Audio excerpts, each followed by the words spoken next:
Welcome to Crossroads of Health, where common sense and good science intersect, with your hosts Rick Simpson and Melanie Martirana.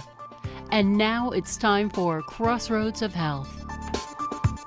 Good morning and welcome to another hopefully fun and exciting episode of Crossroads of Health, where common sense and good science intersect. Always real, always unscripted. I am your host, Rick Simpson. And I am your co-host, Melanie Martirana. Every single week, our goal here is to bring you natural wellness solutions to help support optimal health for you and your family in 2013 and beyond. And, we've got some great talking points on coconut oil this week. Rick, do you want to get us started? Absolutely. I'd love to. Well, my talking point indirectly relates to coconut oil, and we'll get into this more later, but actually Candida yeast infection, or candidiasis, is related to coconut oil in some sense, in a good way, in that Candida or candidiasis is bad, but coconut oil can be helpful, and we'll talk about that more later. But I want to read something from Dr. Stenger's book on Candida, just so you understand kind of what some of the issues are. Candida albicans, as it's often called, is one of the many types of fungi that live and grow inside most human bodies. Normally, Candida causes no harm. Our bodies are equipped with probiotics, or friendly bacteria, and immune cells to keep it under control. However, some medications, high sugar diets, allergies, and other factors can all cause the friendly bacteria to die, leaving Candida free to grow unchecked in parts of all the body. And it can also convert into the more aggressive fungal form.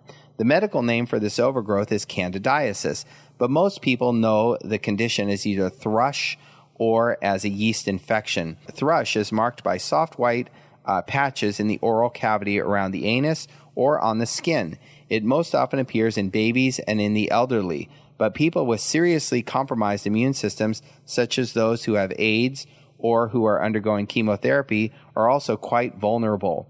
Many conventional doctors do not believe that such a condition exists, except in cases of a seriously compromised immune system, such as AIDS.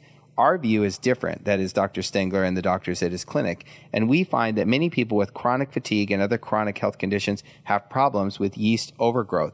A vaginal yeast infection, by far the more common manifestation of candidiasis, causes burning, itching, and soreness in the vagina, along with a thick, sticky discharge. It's often the result of antibiotic use, poor diet, hormone imbalance, or a combination of these causes. Sometimes the fungus spreads throughout the entire body in a condition known as systemic candidiasis. This disorder can produce any of a wide variety of symptoms and is often at the root of a persistent, mysterious illness. If you feel sick but are told by doctors that nothing is wrong, there's a good chance that you're actually suffering from systemic candidiasis. For people with dramatically weakened immune systems, systemic candidiasis is a grave threat, as the fungus can actually poison the blood. Complementary treatments, which emphasize therapies that reduce the levels of Candida to normal levels, are the best ways to resolve this condition. Depending on the person, several steps are often required for success in treating Candida overgrowth. This requires treating the underlying causes.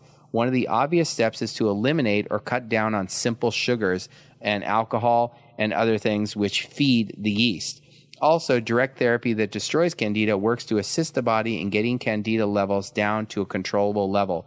Examples include things like oregano oil and garlic, certainly coconut oil. However, many chronic cases require a change in the biological terrain. By this, we mean the state of the health of the digestive tract, the organs of detoxification and elimination, the immune system, and hormone balance.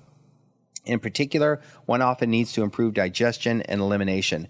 The byproducts of poor digestion can form metabolites that can promote Candida growth. Leaky gut syndrome as a result of intestinal permeability is often a root problem of chronic Candida. So these are just some of the issues surrounding Candida, but keep in mind that all of the Emerald Laboratories products that we sell have a raw whole food base which contains both Acidophilus and B. bifidum. And one of the reasons, the primary reasons we put in these therapeutic dosing levels, not a fairy dusting amount, but a serious dose of both these probiotics, is to balance that gut ecology. Because when you have an imbalanced gut ecology, that can easily give rise to a Candida yeast overgrowth. And a lot of women get hit really hard with this when they take antibiotics, because antibiotics are not particular about which bacteria they kill. They kill it all. And you do need good bacteria in your nether regions. Yes, exactly. Well, and I'm sorry, let me just interject too. And the good bacteria, the antibiotics will kill them, but we all know there's what's known as antibiotic resistant bacteria. The good bacteria, they just die. The bad bacteria, they mutate into more powerful form that antibiotic will now no longer be effective against. So it's a real big problem. Okay, and we are out of time, so we will see you next week. Hopefully you'll tune in again to listen to what we have, and thanks for being with us.